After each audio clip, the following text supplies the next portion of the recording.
If you wish to stick to your diet, you must first create a universe of habits.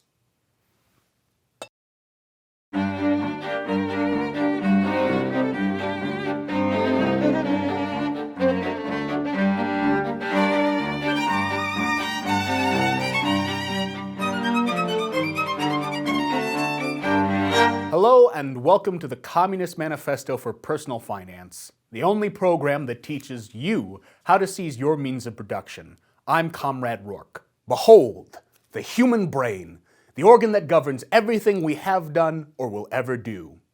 Here we have the occipital lobe, which interprets vision so we can understand memes. Here is the cerebellum, the part of the brain that controls motor functions, so we can re-educate fascists with our tanks. And here is the temporal lobe, the part of the brain that understands language, so we can call each other on the internet. The brain is a miracle of evolution, marvelously sophisticated, full of lobes and cortexes that have built the glorious civilization we see today. Truly, the brain is something we should be proud of. What we shouldn't be proud of is our bad habits. If there is one fundamental conflict we will never escape in our lifetime, besides class conflict, it is the battle between theory and praxis. As a communist, I know this conflict all too well. No, I don't. When I say there is a conflict between theory and praxis, I mean there is a disconnect between what we should do and what we actually do. We know staring at screens is bad for us, but after a stressful day, we doom scroll on our phone. We know we should eat fruits and vegetables, but we order pizza every night. We know we should save money for retirement, but Marx, damn it, I want that gold-plated Kalashnikov on Red Sea, the communist version of Etsy. Why do people behave irresponsibly?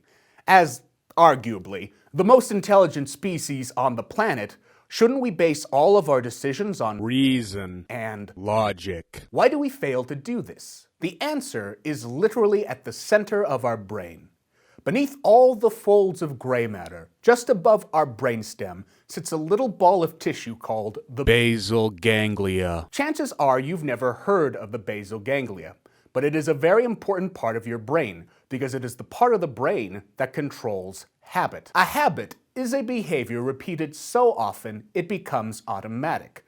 Brushing our teeth, flipping on a light switch, spreading disinformation on the internet. All of these are habits. In 2006, researchers from Duke University found that 40% of our behavior is controlled by habits, meaning that for the rest of your life, you will perform 2 out of 5 actions without conscious thought. Now, before all you dead poets jump on your desks and scream, "Carpe diem," understand this. The fact that habits control 40% of our behavior isn't a bad thing. In fact, habits are a very necessary function of our brains. Habits are how the brain clears space for higher functions. Do you remember when you first learned to tie your shoes? Probably not, but I'm betting for most of you it was mildly to moderately difficult. But after you did it a couple times, you could do it without any thought whatsoever, because tying your shoes became a habit. But imagine if every time you had to perform this simple task, you had to really think about it. What if you had to exert the same amount of brain power for tying your shoes as for the SATs? Bunny ears. Chris crossed a tree trying to catch me. Bunny ears. Jumped into a hole, popped out the other side. beautiful, and bold. Imagine if we had to critically think about every single tiny habit we perform throughout the day. The human species would go insane. More insane. In a sense, habits are the atoms of our behavior. They combine and form the patterns of our day-to-day life. Consider the act of driving. Driving is a multitude of habits combined into a single action. Wearing a seat belt, using your turn indicators, checking your mirrors. All of these are habits that make us successful drivers. Yet as we all know, there are good drivers and there are terrible drivers. This is the great drawback of habits. Much like compound interest, habits grow exponentially. If you perform healthy habits, they can become creators of wealth. But if you fall into unhealthy habits, they become destroyers of worlds. And here is lesson 1. Before you try to improve yourself, understand habits. Every habit begins with a cue. The cue is a signal, or for you snowflake cuckolds, a trigger. Every day, we are constantly bombarded by signals from our environment, and at least 40% of the time, the basal ganglia automatically responds. When you enter a dark room, you turn on the light. When you hear the sound of a text, you pick up your phone. When someone cuts you off in traffic, you flip them the bird. These are all automatic responses to your environment. For all intents and purposes, the basal ganglia is a hard drive that stores away environmental information. So when you encounter a familiar cue, you automatically know how to respond. What's truly amazing is that the basal ganglia rarely forgets a cue. You've probably heard the phrase, like riding a bike, or muscle memory. Both these phrases describe how when a person learns an action, like riding a bicycle, they can easily recall that action, even if it's been several years since they last did it, because their muscles remember it. Really though, it's the basal ganglia that recalls action. And as long as your basal ganglia remains undamaged, it will keep remembering cues and forming new habits for the rest of your life. But this incredible ability is a double-edged sword because while the basal ganglia never forgets the cues for useful behaviors like tying our shoes or subscribing to YouTube channels, it also never forgets the cues for unhealthy behaviors. If you've tried losing weight, you know what I mean. Say you've been on a diet for 2 weeks. You're exercising every day. You're eating kale. Things are going okay, but you're expending a lot of willpower to stick to your diet. But as long as you don't encounter any unhealthy foods, you should be able to control yourself. And then Sharon brings chocolate cake to work so she can share it with everybody. Why did you do that, Sharon? Don't tell me you just wanted to do something nice for everybody. You did it so you could f me over because you know I'm on a diet. Now I have to eat all this cake just to make you happy. Are you happy now, Sharon? Cues can have much more serious consequences. All too frequently, a person who is struggling with addiction will go to rehab and get clean, but then return to the same environment that triggered their addiction. Faced with the same cues, many people often relapse. Cues can also be a powerful tool for capitalism. You may have not heard of them until today, but I guarantee capitalist pigs have spent billions, if not trillions of dollars, engineering the perfect cues that will make you spend, spend, spend. An advertisement on your social media, a suggested video on YouTube, all of these are cues designed to modify your behavior. If you're living in post-pandemic times, visit your local grocery store and look at the shelves. Chances are the most expensive items are at eye level, where they are easiest to see and grab, while the cheaper items are on the bottom shelves. Retailers often design their stores so the most profitable items are easiest to see. All of this brings us to lesson 2. Half the battle is modifying your environment. No, I'm talking about the environment we actually live in. Oh, shut up. Think of the most disciplined people in the world. Personally, I think of soldiers and nuns. Do soldiers and nuns have more willpower than the rest of us? No. They just live in tightly controlled environments designed to modify human behavior. Barracks and convents. In one of these environments, individuals are subjected to rigorous discipline, bordering on abuse, where every mistake is immediately corrected by screaming, physical conditioning, or even corporal punishment. And barracks can be pretty rough as well. Point is, highly motivated and disciplined people aren't genetic marvels who have unlimited amounts of willpower. They're just people who live in environments designed to cue a specific behavior. Which means you also can change your environment to make the cues for healthy habits obvious and the cues for unhealthy habits invisible. If you want to get into shape, you can remove all the sugar from your home. If you want to read more books, you can hide your smartphone. And if you want to save money, you can use the skim. Here at the CMPF, we often advocate using the skim. For those who haven't seen our episode on budgets, the skim has 3 steps. Number 1, decide what percentage of your income you want to save. Number 2, when paid, immediately put that amount into savings. Number 3, spend the rest. Essentially, the skim is environment modification. If you set up automatic deposits into your retirement account, you no longer have to expend willpower to save money, because a computer does it for you. You have altered your environment so that less money is available for you to waste. Again, make the cues for healthy habits obvious and the cues for unhealthy habits invisible, because the wrong cue could lead to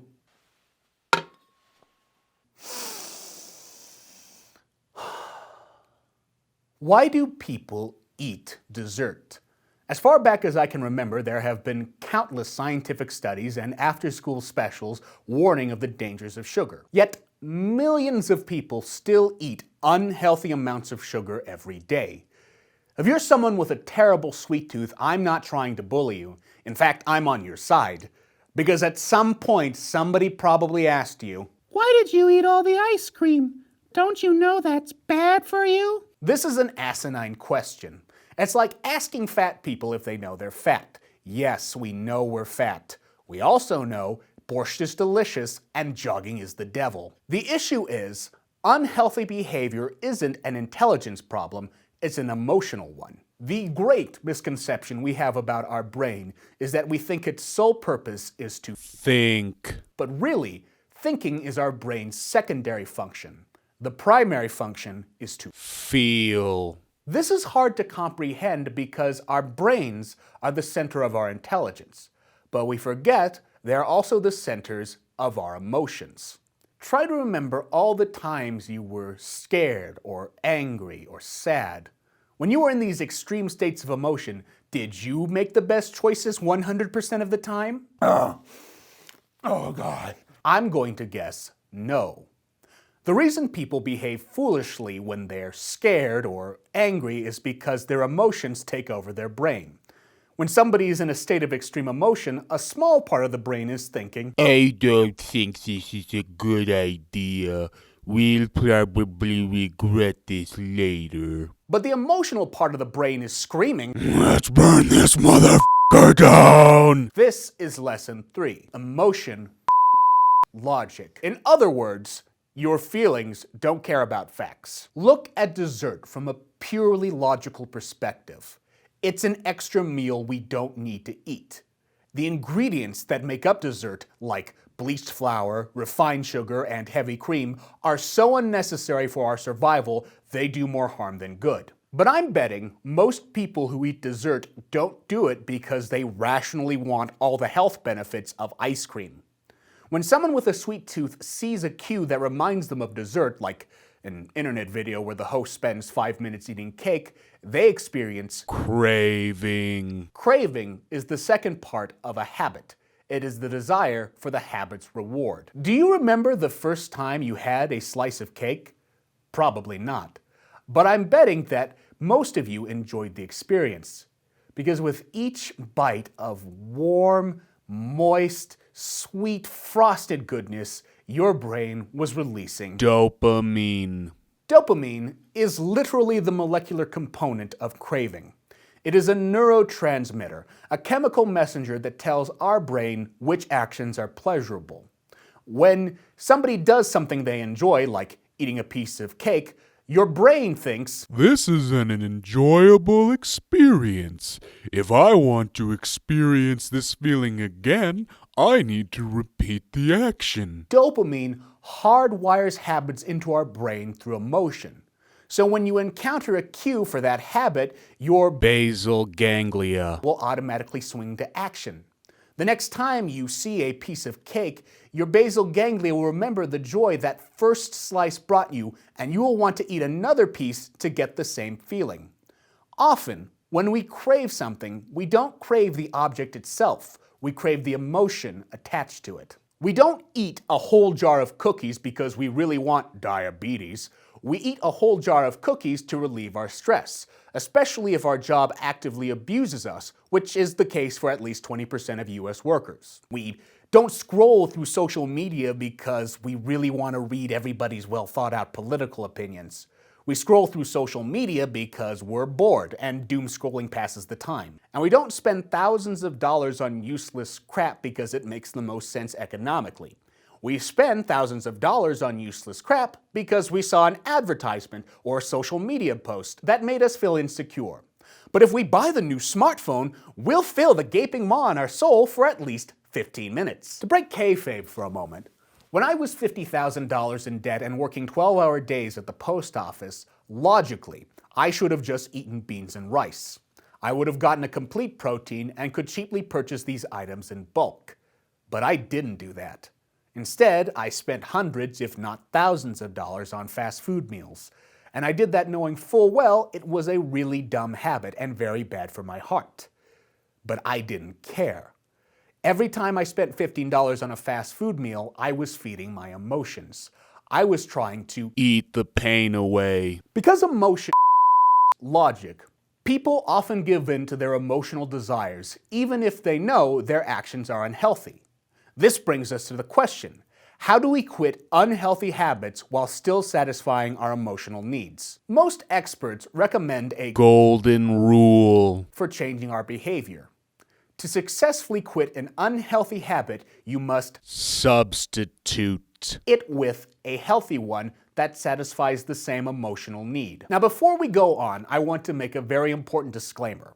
So important, I'm going to say it 3 times. Substitution is not a solution for addiction. Substitution is not a solution for addiction. Substitution is not a solution for addiction. Addiction is a very complicated and difficult subject, and we do not claim to be experts on it in any way whatsoever.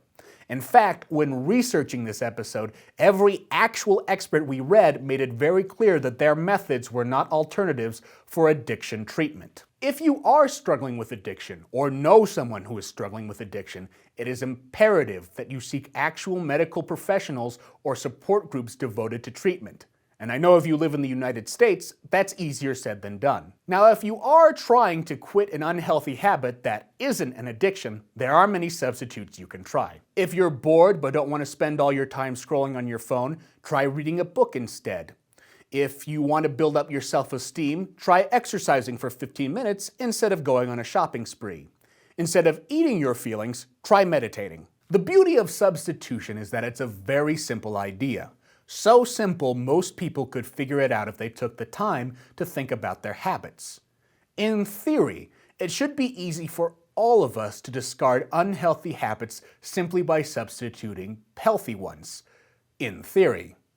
But this phrase, in theory, brings us back to the central problem.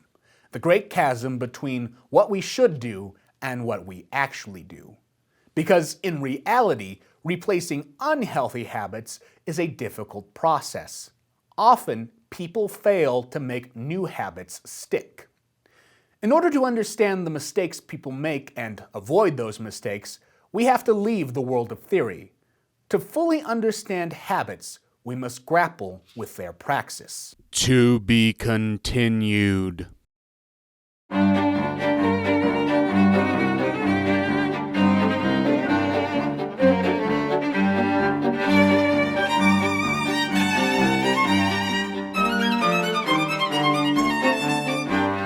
produced in collaboration with Fort Collins Public Media. If you have comments, questions, or suggestions for future episodes, please email us at communistfinance@gmail.com or follow us on Instagram at Comrade Rourke.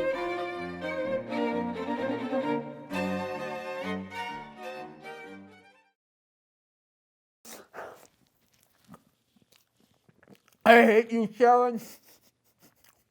I hate you.